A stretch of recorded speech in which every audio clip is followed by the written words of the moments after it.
Welcome back दोस्तों, ये है रिएक्ट कोर्स का सीरीज पार्ट 6। यहाँ पे सीख रहे हैं रिएक्ट और इसके लिए हम बना रहे हैं एक टू डू लिस्ट का प्रोजेक्ट। और इस प्रोजेक्ट को बनाने के लिए हम यूज कर रहे हैं नेक्स्ट.जेएस फ्रेमवर्क का, जो रिएक्ट का एक मोस्ट पावरफुल फ्रेमवर्क है। तो इसी सीरीज को कंटिन्यू करते हुए आज हम डिटेल में समझने वाले हैं यूज इफेक्ट को। साथ ही हम समझेंगे एपीआई इंटीग्रेशन के बारे में, किस तरह से एपीआई से डेटा फेच किया जाता है, और इसके साथ ही सीखेंगे कई सारे ट्रिक्स और मेथड।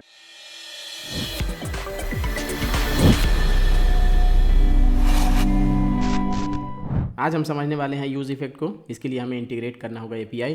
तो जल्दी से देखते हैं किस तरह से हम अपने प्रोजेक्ट में एपीआई इंटीग्रेट कर सकते हैं। तो यहाँ पे टेस्टिंग के लिए हम यूज़ करेंगे डमी एपीआई। यहाँ पे टाइप करते हैं डमी एपीआई और यहाँ पे इस डमी जेसन को यूज़ करेंगे। आते हैं नीचे और यहाँ पे हमारे पास हैं सारे एपीआई। इस डमी जेसन को टेस्टिंग पर्पस के लिए यूज़ किया जाता है। ये हर तरह का एपीआई प्रोवाइड कराता है टेस्टिंग पर्पस के लिए। इसे यूज़ करके हम उसी तरह का एप्लीकेशन बना सकते हैं जैसे हम रियल एपीआई को यूज़ करके एप्लीकेशन बनाते हैं। और ये हमें हर तरह का एपीआई प्रोवाइड कराता है, चाहे हमें डेटा गेट करना हो या फिर हमें डेटा पोस्ट करना हो। तो यहाँ पे हम यूज़ करने वाले हैं टू डूज़ को और यहाँ पे देखते हैं किस तरह से इसे इंटीग्रेट करेंगे। तो इसके लिए यहाँ पे चलते हैं डॉक्स पे और यहाँ पे क्लिक करते हैं टू डूज़। यहाँ हमारे पास आ गया है टू डूज़ का डिटेल्स और यहाँ पे हमारे पास है एपीआई का URL to get all todos. तो इसे करते हैं कॉपी और चलते हैं अपने प्रोजेक्ट पे। अब यहाँ पे हमें यूज़ करना होगा यूज़ इफेक्ट। तो यहाँ पे सबसे पहले यूज़ इफेक्ट को करते हैं इंपोर्ट यूज़ इफेक्ट और यहाँ पे हमें लिखना होगा यूज़ इफेक्ट एरो फंक्शन और यहाँ पे कर्ली ब्रेसेस के बाद हमें देना होगा कोमा और यहाँ पे एम्प्टी एरे। इस एरे के अंदर हम डालते हैं डिपेंडेंसीज। तो इसके बारे में आगे समझेंगे। अब हम बनाते हैं यहाँ पे कॉन्स्ट फैच एपीआई और यहाँ पे करना होगा सिंक एरो फंक्शन। अब यहाँ पे लिखेंगे कॉन्स्ट रिस्पॉन्स, जो हमें रिस्पॉन्स मिलेगा और यहाँ पे हम यूज़ करेंगे अवेट फैच और यहाँ पे हमें पास करना होगा एपीआई का यूआरएल। करते हैं पेस्ट। अब यहाँ रिस्पॉन्स में हमें मिलेगा इसका डेटा। तो यहाँ पे बनाते हैं एक और कॉन्स्ट रिजल्ट और इसके अंदर हम यूज़ करेंगे रिस्पॉन्स डॉट जेसन। यहाँ पे देख सकते हैं, यहाँ पे जेसन के अंदर हमें मिलेगा फॉर्मेटेड डेटा। अब इस रिजल्ट को कराते हैं यहाँ पे कंसोल, ताकि हमें दिखे कि क्या हमारे पास डेटा आया। रिजल्ट और इस फंक्शन को हमें यहाँ पे करना होगा यूज़। अब करते हैं सेव। अब यहाँ पे ओपन करते हैं कंसोल और यहाँ पे हमारे पास कुछ एरर है, इसे बाद में समझेंगे। यहाँ पे हमारे पास आ चुका है ये रिजल्ट और इसमें प्रॉमिस और यहाँ पे हमारे पास है ऑब्जेक्ट में डेटा और यहाँ पे हमारे पास टू डूज़। ये है हमारे पास टू डूज़ का लिस्ट जो मैंने अभी एपीआई से फैच किया है। यहाँ पे है लिमिट, यहाँ पे स्किप और यहाँ पे ये डेटा और यहाँ पे है टोटल डेटा काउंट। जो हमारा ये टू डूज़ है इसमें टोटल 254 डेटा है, लेकिन यहाँ हमारे पास अभी 30 है क्योंकि यहाँ पे लिमिट सेट किया हुआ है 30 का। ठीक है, तो हम चाहें तो हम सारा डेटा भी एक बार फैच कर सकते हैं या फिर इस तरह से लिमिट लगा के हम डेटा फैच कर सकते हैं। इस लिमिट और स्किप का हम यूज़ करते हैं जब हमें बनाना होता है पेजिनेशन या फिर हमें अपने डेटा को लोड करना होता है स्क्रॉल पे। इससे भी हम बाद में समझेंगे। अभी इस डेटा को यहाँ अपने टू डू लिस्ट में डिस्प्ले कराते हैं। यहाँ पे हमें टू डूज में सारा डेटा मिल रहा है। अब यहाँ पे सीधा टू डूज को गेट करते हैं। अब इसे करते हैं सेव और इसे रिफ्रेश। यहाँ पे रिजल्ट आ रहा है अनडिफाइंड। इसका मतलब है कि हमारा प्रॉमिस अभी फुलफिल नहीं हुआ है। तो यहाँ पे भी हमें देना होगा अवेट। करते हैं सेव और अब इसे करते हैं रिफ्रेश। तो यहाँ पे हमारे पास आ चुका है डेटा रिजल्ट में। ठीक है, ये है हमारा टू डूज का सारा डेटा। तो सबसे पहले समझ लेते हैं कि यहाँ पे हमारा डेटा स्ट्रक्चर किस तरह से है। जो हमारा कीज़ है वो यहाँ पे क्या है। तो यहाँ पे है कंप्लीटेड, आईडी, टू डू और यूज़र आईडी। तो अब चेक करते हैं हमारे पास क्या क्या है। तो हमारे पास जो यहाँ पे है वो है टाइटल, आईडी और इज कंप्लीट। तो जो टू डू है वही हमारा टाइटल है और आईडी का की हमारा सेम है आईडी और यहाँ पे इज कंप्लीट की जगह पे है कंप्लीटेड। अब इस एपीआई का डेटा यूज़ करेंगे तो हमें ये सारा की चेंज करना होगा क्योंकि ये की हमने यहाँ पे यूज़ किया हुआ है। यहाँ पे टाइटल यूज़ किया हुआ है, यहाँ पे यूज़ किया हुआ है इज कंप्लीट। अभी तो हमारे पास यहाँ पे 2 ही की है तो हमें चेंज करने में कोई इशू नहीं है। लेकिन सपोज हमारा प्रोजेक्ट बहुत बड़ा है और वहाँ पे डिफरेंट एपीआई हम इंटीग्रेट कर रहे हैं, तो हो सकता है हर एपीआई का अपना की हो। जैसे यहाँ पे है आईडी, तो यहाँ पे हो सकता है किसी में हो टू डू आईडी, ये भी हो सकता है, या फिर किसी में हो सकता है डेटा आईडी। तो ऐसे में हमारे लिए बड़ी प्रॉब्लम हो जाएगी। लेकिन टेंशन की बात नहीं है, इसका भी सोल्यूशन है अपने पास। सबसे पहले अपने इस डमी डेटा को कमेंट करते हैं और यहाँ पे यूज़ करते हैं एम्प्टी एरे। अब इसे करते हैं सेव और यहाँ पे हमारे पास आ चुका है error todos is not defined. तो यहाँ पे भी टू डूज को यूज़ किया हुआ था, तो इसे भी करते हैं एम्प्टी एरे और इसे किया सेव और अब हमारे पास यहाँ पे डेटा हो चुका है ब्लैंक। अब इस डेटा में हमें सेट करना है अपने एपीआई का डेटा। तो इसके लिए आते हैं यहाँ पे और यहाँ पे करते हैं सेट डेटा और यहाँ पे पास करेंगे अपने रिजल्ट को, रिजल्ट डॉट टू डूज। अब इसे किया सेव। अभी यहाँ पे कुछ नहीं आएगा। इसका रीज़न है क्योंकि यहाँ पे डेटा को शो कराने के लिए हम दूसरे स्टेट का यूज़ कर रहे हैं, वो है डेटा लिस्ट। ठीक है, तो ये है मेन डेटा जिसमें हमारा सारा डेटा है, और डिस्प्ले कराने के लिए हम यूज़ कर रहे हैं डेटा लिस्ट। और अभी हमारा की भी डिफरेंट है। तो सबसे पहले तो यहाँ पे डेटा लिस्ट में भी इसे हम करेंगे set data list result dot todos. और अब हम करेंगे कीज़ को भी चेंज। यहाँ पे इज़ कंप्लीट, इसे लिखेंगे कंप्लीटेड, और यहाँ भी है, यहाँ भी है, और यहाँ पे टाइटल को करना होगा टू डू, और कहीं नहीं है शायद। इसे किया सेव और इसे करते हैं रिफ्रेश, और ये हमारा आ चुका है एपीआई से डेटा। यहाँ पे थोड़ा टाइम लग रहा है क्योंकि ये डेटा हम एपीआई से फैच कर रहे हैं। और यहाँ पे देख सकते हैं यहाँ पे कंप्लीटेड भी प्रॉपर वर्क कर रहा है। जो टास्क हमारा कंप्लीटेड है वहाँ पे ऑलरेडी चेक्ड है। तो इसे भी चेक कर लेते हैं कि यहाँ पे कंप्लीटेड है या नहीं। तो यहाँ पे हमारे पास फर्स्ट है कंप्लीटेड फॉल्स, तो यहाँ पे फॉल्स है, और यहाँ पे सेकेंड है ट्रू, और यहाँ पे थर्ड भी है ट्रू, और यहाँ पे 4 है फॉल्स। तो यहाँ पे ट्रू ट्रू और ये फॉल्स। तो यहाँ पे हमारा प्रॉपर वर्क कर रहा है। अब इसे करते हैं चेक। तो ये हमारा अभी वर्क नहीं करेगा क्योंकि यहाँ पे सारा इशू की का है। यहाँ भी हमें इस की को करना होगा अपडेट। यहाँ पे हैंडल चेंज, यहाँ पे की का नेम है इज़ कंप्लीट, यहाँ पे करना होगा कंप्लीटेड, और यहाँ भी करना होगा नोट इज़ कंप्लीटेड। सेव किया। अब इसे करते हैं चेक, और यहाँ पे प्रॉपर वर्क कर रहा है। अब यहाँ पे करते हैं सर्च। यहाँ पे हमारा सर्च भी काम नहीं करेगा, और ये भी सेम रीज़न है क्योंकि सर्च के लिए जो हमने यूज़ किया हुआ है वो है की टाइटल, और अब हमारे पास जो टाइटल का की है वो है टू डू। यहाँ पे जो हमारे पास है सर्च, यहाँ पे यूज़ किया हुआ है टाइटल। अब हमारे पास है यहाँ पे टू डू। इसे किया सेव। अब करते हैं सर्च सॉल्व, और ये हमारे पास आ चुका है डेटा। तो इस तरह से अगर हमारा की डिफरेंट हो तो बहुत ज़्यादा प्रॉब्लम हो जाएगा। लाइक हमारे पास सारा फंक्शनलिटी ऑलरेडी बना हुआ है। अब अगर हम एपीआई इंटीग्रेट करेंगे या फिर एपीआई चेंज करेंगे तो उसका की हो जाएगा डिफरेंट। तो ये तो बहुत बड़ा टास्क हो जाएगा, और ऐसा हर बार हो सकता है जब भी हम एपीआई चेंज करेंगे, क्योंकि अलग अलग एपीआई प्रोवाइडर के अलग अलग कीज़ हो सकते हैं। सबसे पहले इन सब को करते हैं Ctrl+Z, क्योंकि हमें अपने कीज़ को चेंज नहीं करना, और इसके लिए यहाँ पे हम यूज़ करेंगे मैप फंक्शन का।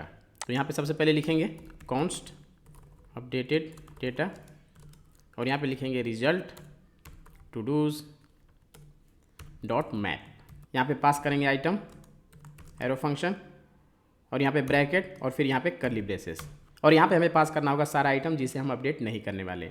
तो यहाँ पे हम यूज़ करेंगे स्प्लिट ऑपरेटर का, जिसके बारे में ऑलरेडी हम लोगों ने समझा हुआ है।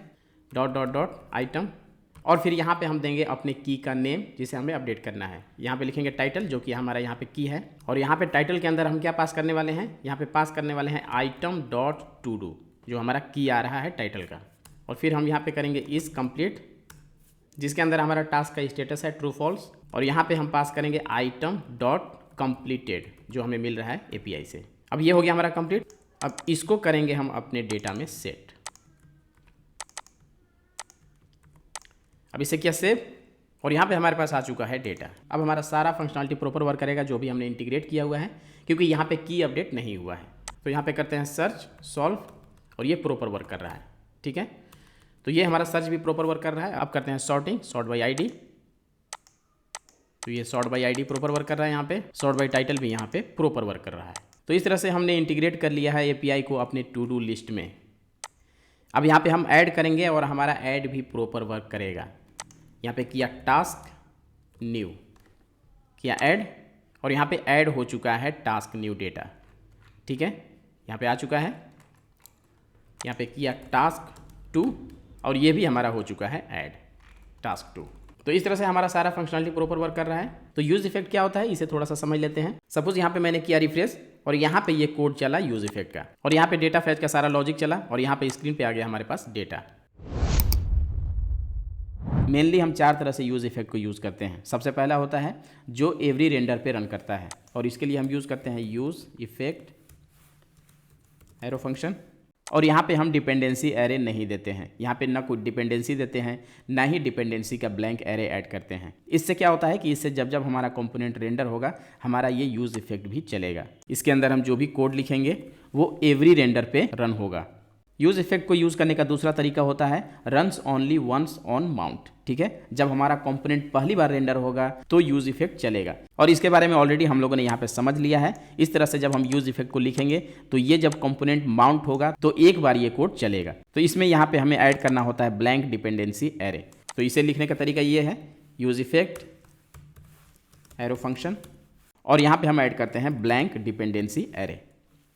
और इसके अंदर हम जो भी कोड लिखेंगे, जब हमारा कंपोनेंट माउंट होगा तो एक बार ये रेंडर होगा। यूज इफेक्ट को यूज करने का तीसरा तरीका है कि जब हमारा कोई डेटा अपडेट होता है तो हम यूज इफेक्ट के कोड को फिर से रन करते हैं। तो इसे लिखने का तरीका ये है, यूज इफेक्ट एरो फंक्शन, और यहाँ पे हमें देना होगा डिपेंडेंसी एरे, और इसके अंदर हम पास करेंगे डिपेंडेंसी को। तो दोनों को लिखने का तरीका एक ही है। जैसे ही हम यहाँ पे डिपेंडेंसी ऐड करेंगे तो वो डिपेंडेंसी के ऊपर डिपेंड हो जाएगा। जैसे ही डिपेंडेंसी का डेटा अपडेट होगा, लाइक कोई स्टेट हो सकता है या कोई भी डेटा हो सकता है, उसमें जैसे ही कोई नया डेटा आएगा या उसका डेटा अपडेट होगा तो ये कोड फिर से रन करेगा। और इसके अंदर हम मल्टीपल डिपेंडेंसी ऐड कर सकते हैं। जैसे हमने किया यहाँ पे डेटा, फिर यहाँ पे हमने किया डेटा लिस्ट, इस तरह से हम कोमा सेपरेटेड मल्टीपल डिपेंडेंसी यहाँ पे ऐड कर सकते हैं। और इसके अंदर जो भी कोड होगा वो रेंडर होगा जब भी ये डिपेंडेंसी में कोई डेटा अपडेट होगा। और इसमें जितने भी डिपेंडेंसीज होंगे उसमें से अगर एक भी डिपेंडेंसी में कोई डेटा अपडेट होता है तो ये पूरा का पूरा कोड फिर से रेंडर होगा, फिर से रन होगा। चौथा यूज इफेक्ट को यूज करने का तरीका है वो है क्लीनअप का।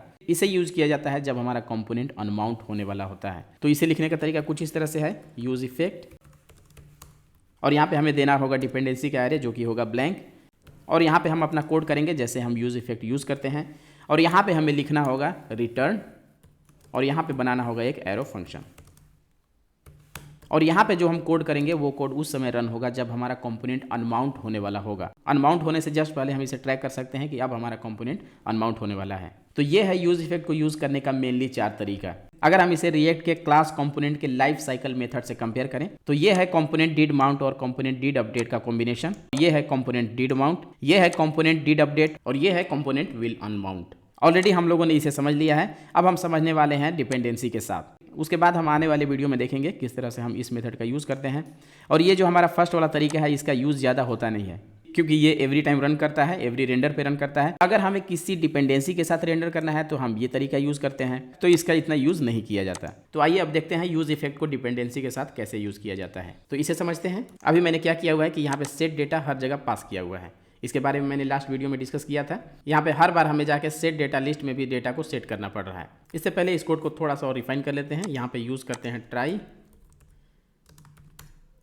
और इसे डालते हैं ट्राई के अंदर, ठीक है, कि ताकि हमारे पास कोई एरर हो तो यहाँ पे इजीली कैच हो जाए। और यहाँ पे करते हैं कैच, और यहाँ पे हमें पास करना होगा एरर, और यहाँ पे हम कंसोल कराएंगे एरर को अगर हमारे पास कोई एरर आया तो। लाइक अगर हमारा एपीआई प्रॉपर वर्क नहीं किया, एपीआई से रिलेटेड अगर कोई एरर है तो यहाँ पे वो शो होगा और उसे यहाँ पे कैच कर सकते हैं, एरर।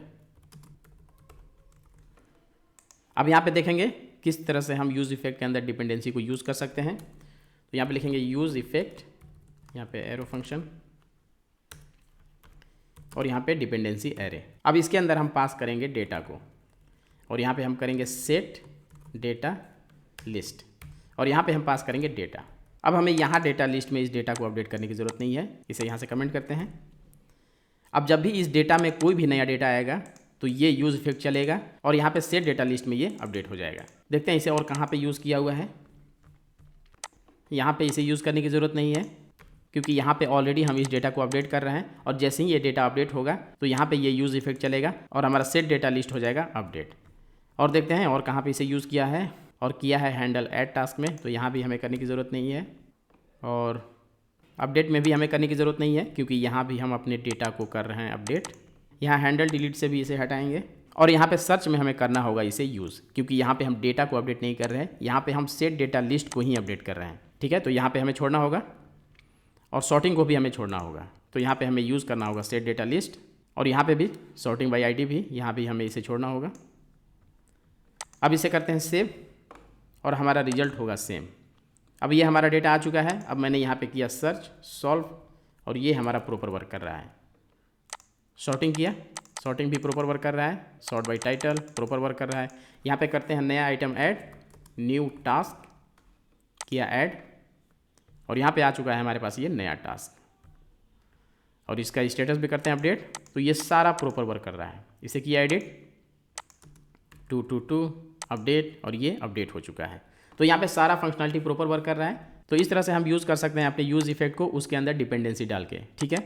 ये जब भी अपडेट होगा तो हमारा ये यूज इफेक्ट रेंडर होगा और फिर से सेट डेटा के अंदर वो डेटा अपडेट हो जाएगा। आई होप कि यहाँ तक सब कुछ क्लियर होगा, तो इसे ज़्यादा कॉम्प्लिकेटेड नहीं करते हैं। अगले वीडियो में हम देखेंगे किस तरह से हम आइटम ऐड करेंगे एपीआई के थ्रू या फिर अपडेट कर सकते हैं अपने आइटम को। आई होप कि यहाँ तक सब कुछ क्लियर होगा। ये सीरीज धीरे धीरे एडवांस लेवल पे जा रहा है, इसलिए यहाँ पे आपके खास अटेंशन की जरूरत है। किसी तरह का डाउट है तो कमेंट में पूछ सकते हैं, साथ ही अपना सजेशन कमेंट कर सकते हैं। मिलते हैं फिर नेक्स्ट पार्ट में। Thank you.